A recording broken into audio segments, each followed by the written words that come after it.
আম্মু ধনেপাতা এনেছিল, সেগুলোকে আমি বলেছিলাম গোড়াগুলো রেখে দিতে। এরকমভাবে ৫টা কলি আছে যা আগামীকালকে ইনশাল্লাহ ফুটবে। এই যে এখানে আমি আমার ধনেপাতাগুলোকে লাগিয়ে দিয়েছি।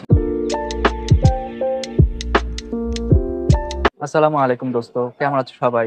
আলহামদুলিল্লাহ আমি ভালো আছি, আশা করি তোমরাও সবাই ভালো আছো।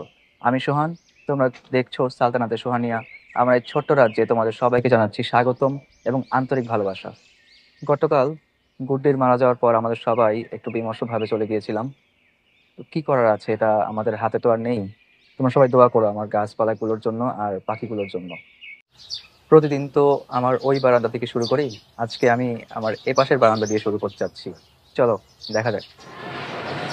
এই যে আমার হাজারি জবাটা, আজকে এখানে একটাও ফুল নেই, তবে এর মধ্যে যে কলি আছে, এই যে একটা কলি, এখানে আর একটা, এই আর একটা, তারপরে ওপাশে আরও একটা আছে।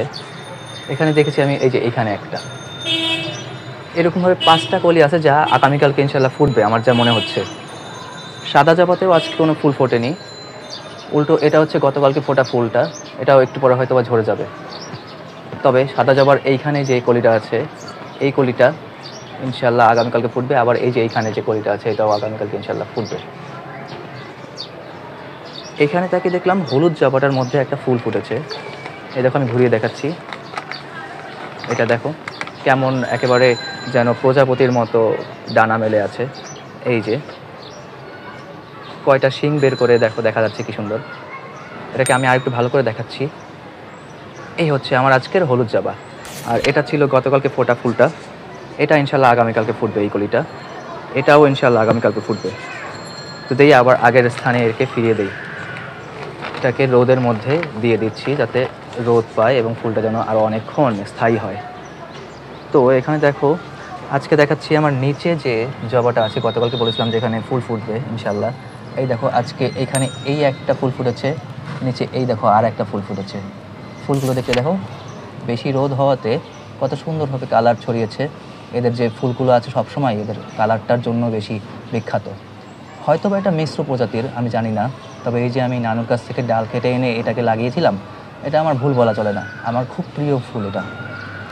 রক্ত জবার তো কোনো দেখা নেই, তবে আশা করি ইনশাল্লাহ কোনো না কোনো এক সময় আমি হয়তো বা রক্ত জবাও ফুটতে দেখতে পাবো।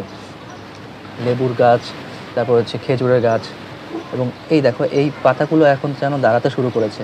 এটা হচ্ছে করলার যে চারাটা আমি নতুন লাগিয়েছিলাম সেটা। এ হচ্ছে মরিচের চারা, নাগামরিচের চারা, আর একটা মরিচের চারা। দেখতে পেয়েছো? সময় হয়েছে আমার এই যে টেবিল কামিনটাকে আবার ঘুরিয়ে দেওয়ার। গতকালকে যেভাবে ঘুরিয়ে দিয়েছিলাম সেভাবে আবার ঘুরিয়ে দিচ্ছি। তো একটা জিনিস দেখিয়ে নিচ্ছি আমি, যে এই যে এই পাশটায় কেন পাতা কম, দেখেছো? এই পাশে পাতা কম বলেই আমি এই জিনিসটা চালু করেছিলাম যে প্রতিদিন একবার এ পাশ করে দেবো আর একবার ও পাশ করে দেবো। কারণ কি, এটাকে আমি যখন এ পাশে রেখেছিলাম তখন শুধুমাত্র ওই পাশটাতেই আলো বাতাস ঠিক মতো পেতো, তাই ওই পাশের পাতাগুলোই বেশি বেড়েছে। কিন্তু এ পাশ দিয়ে যেহেতু আলো বাতাস পাচ্ছিল না, তাই এটা যেমনভাবে ছিল কুঁকড়ে যাচ্ছিল। তাই আমি এখন প্রতিদিন এপাশ ওপাশ করে দেওয়াতে এ পাশের পাতাগুলো ঠিক হতে শুরু করেছে। এখন থেকে এটাই আমি প্রতিদিন চালিয়ে যাব। আর এই যে দেখিয়েছিলাম, বলেছিলাম যে এই ভদ্র মহিলা গতকালকে যে নিজের ডিম নিজেই খেয়ে ফেলেছিল, বলেছিলাম যে ডিম খেলেই উনি অসুস্থ হয়ে পড়েন। ঠিকই তাই হয়েছিল। রাত্রেবেলা এসে দেখেছি উনি ঝিমাচ্ছেন। ছাড়া হয়েছিল কিন্তু হাঁটতে পারছেন না, ঘুরে টুরে এসে এখানে ওখানে দাঁড়িয়ে থাকে। তারপর দেখলাম যে খুব ভালোই ঝিম হচ্ছে। পরে আর কি করব, ওকে খাঁচায় বন্দি করে রেখেই কাটিয়েছিলাম। এই দেখো এখনও কেমন যেন হাঁ করে আছে, যেন এখনও কষ্ট হয়। হয়তো ইনশাল্লাহ ঠিক হয়ে যাবে। তবে ওর এই জিনিসটা আমি এখনও বন্ধ করতে পারলাম না। ডিম পাড়ে এবং ডিম নিজেই খেয়ে ফেলে, এটাই সবচেয়ে খারাপ ওর দিকটা। কি টুনু, এখন ঠিক আছো? টুনু, কি রাগ করছো নাকি তুমি? রাগ করার তো কিছু দেখি না আমি, তোমার এত যত্ন করার হইলো আর তুমি এখন রাগ করো? আচ্ছা থাকো তাহলে। এই ভদ্রলোক ভদ্র মহিলাদের খাঁচা পরিষ্কার করা হয়েছে, এখন খাবার দেওয়ার প্রসেসিং চলছে। আজকে এই জায়গাটা ফাঁকা, আগের দিন গুড দিয়ে এখানেই ছিল। এই যে খাবারের প্রসেসিং চলতেছে। যাক, আমার এই পাশের বারান্দায় এই যে দেখো ড্যাফোডিলগুলো ফুটেছে, মানে পর্তুলাকাই ফুটেছে আজকেও। এগুলো দেখতে আমার কাছে খুব ভালো লাগে। এই দেখো ফুলটাকে আমি যদি বাইরে থেকে ধরি, ফোকাস করতে পারছি না কেন যেন, ফোকাস হচ্ছে না। দাঁড়াও, ফোকাস করতে পারি কিনা দেখি আমি। এই যে ফোকাস করেছি, দেখো কত সুন্দর দেখা যায়। তারপর এই যে সামনে একটা আছে, নিচে আরেকটা দেখেছিলাম, হ্যাঁ ওই যে নিচে একটা আছে, হয়তো ফোকাসে একটু প্রবলেম হয়ে যায় বাইরে দিয়ে দিলে। আর অ্যারোমেটিক জুঁয়ের সবগুলো ফুল প্রায় পড়ে গেছে। এগুলো হচ্ছে নতুন কলি থেকে ফোটা ফুল, যেগুলো এখন সতেজ দেখা যাচ্ছে। জবাটার মধ্যে যে কলিটা ছিল সেটা আস্তে আস্তে বাড়ছে, যেহেতু এই পাশের বারান্দায় একটু রোদ কমই পায়, তাই এটা ফুটতে অনেক সময় লাগে। আর ও পাশের ফুলগুলো দেখেছো এই যে কত তাড়াতাড়ি ফুটে যায়। এই হচ্ছে আমার অন্য গাছগুলো, এক ঝলক দেখিয়ে দিই। তুলসীর অনেক পাতা কমিয়েছি, কারণ তুলসীর এই পাতা দিয়ে আমরা চায়ের মধ্যে দিয়ে তুলসী চা খাই, তাই পাতা অনেক কমেছে। কিন্তু দেখা যাচ্ছে এখানে অনেক নতুন নতুন ডালও এসেছে। পাতা যেহেতু ছিঁড়েছি, নতুন ডালগুলো ইনশাআল্লাহ বড় হয়ে যাবে তাড়াতাড়ি। আর কলমির ডগাগুলো দেখছো কত বড় হয়ে গেছে মাশাআল্লাহ, দিলে আবার কয়েকদিন পরে কাটা যাবে এমন হয়ে যাচ্ছে। এটা হচ্ছে কুমড়োর চারাটা। কুমড়ো চারাটাকে আমি আজকে একটু ভেতরের দিকে মুখ করে এনেছি, ওরা বাইরে বেরিয়ে গিয়েছিলো।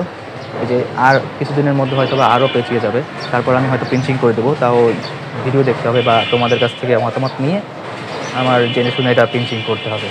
এখানে সিঙ্গোনিয়ামের যে ছোট যে চারাটা আছে পানিটা লাগানো, এটার একটা পাতা শুকিয়ে যাচ্ছে, হয়তো পানির মধ্যে কোনো কিছু সমস্যা হচ্ছে, ভিটামিন পাচ্ছে না, কিন্তু শিকড় তো ঠিকই ছড়াচ্ছে। আর এটা আজকেও কমে গেছে পানি, এটাকে আবার একটু পানি দিয়ে ঠিক করতে হবে। এই যে পাতাটা লম্বা হয়ে যাচ্ছে, আর কিছুটা লম্বা হয়ে তারপর হয়তো বা খুলবে। এখানে স্পাইডার প্ল্যান্ট আর হচ্ছে আমার অ্যারেলিয়াটাকে ভিতর থেকে দেখতেই খুব সুন্দর দেখা যায়, দেখাচ্ছি আমি তোমাদের। এই যে দেখো এখান থেকে অ্যারেলিয়াটাকে কত সুন্দর দেখা যাচ্ছে, আমার বারান্দার যে জানালা আছে সেখান থেকে দেখা যাচ্ছে। স্পাইডারটাকে উপর থেকে দেখতে খুব ভালো দেখা যায়, ওটাও দেখা। এই হচ্ছে আমার স্পাইডার প্ল্যান্টটা, দেখো ওপর থেকে কত ঝোপালো মনে হচ্ছে যেন দোতলা তিনতলা বিল্ডিং হয়ে গেছে।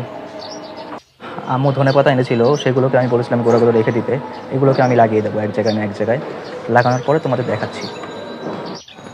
এই যে এখানে আমি আমার ধনেপাতাগুলোকে লাগিয়ে দিয়েছি, যেহেতু অন্য কোথাও আপাতত মাটি রেডি করা নেই, আমি তাই এখনই এই সময়ের মধ্যে কোনো বোতল রেডি করলাম না। আমার পুরনো যে মরিচের চারাগুলো লাগানো আছে সেই দুটো বোতলের মধ্যে আমি কিছু ধনের আগা কেটে লাগিয়ে দিয়েছি। দেখি কি হয়, এখান থেকে ধনেপাতা পাওয়া যায় কিনা, তাহলে পরবর্তীতে আমি আরও কতগুলো জায়গায় ধনেপাতা লাগাবো। আমার বারান্দায় এখনও অনেকগুলো এরকম শিকের পেছনে জায়গা ফাঁকা আছে, আমি চিন্তা করতেছি যে ওইগুলোর মধ্যেও বোতল লাগাই দেবো, এবং বোতল লাগাই আমি ওগুলোতে মাটি দিয়ে অন্য কিছু চাষ করব। এই হচ্ছে আমার ওয়াচ টাওয়ার, এখান থেকে পুরো রোডটা একেবারে ফুলফিল দেখা যায় এবং আকাশও দেখা যায় অনেকটা, দেখো। আর নিচের দিকে আসলে আমার গাছপালাগুলো। লাল জবাটাতে এখনও কোনো কলি দেখা যাচ্ছে না, একটা কলি দেখেছিলাম সেটা ছোটো। দূর থেকে যদি এ পাশের ভিউটা নেই তাহলে দেখো এইভাবে এমন দেখা যাচ্ছে। এপাশে আবার একটা জায়গা ফাঁকা আছে, তাই ওই বিল্ডিংটার ফাঁকা থাকাতে দূরের বিল্ডিং থেকে দেখো আকাশ দেখা যাচ্ছে, আর আলো বাতাস এই জন্য এখানে বেশি পাই একটু অন্য বারান্দা থেকে। আজ এখানেই শেষ করছি, দেখা হচ্ছে পরবর্তী ভিডিওতে। ততক্ষণ পর্যন্ত তোমরা সবাই ভালো থাকো, সুস্থ থাকো এবং একে অপরের সাথে মিলেমিশে থাকো, আর সবাই সবার জন্য দোয়া করো। তো বিদায়, গুড বাই, আলবিদা, আল্লাহ হাফেজ, আসসালামু আলাইকুম।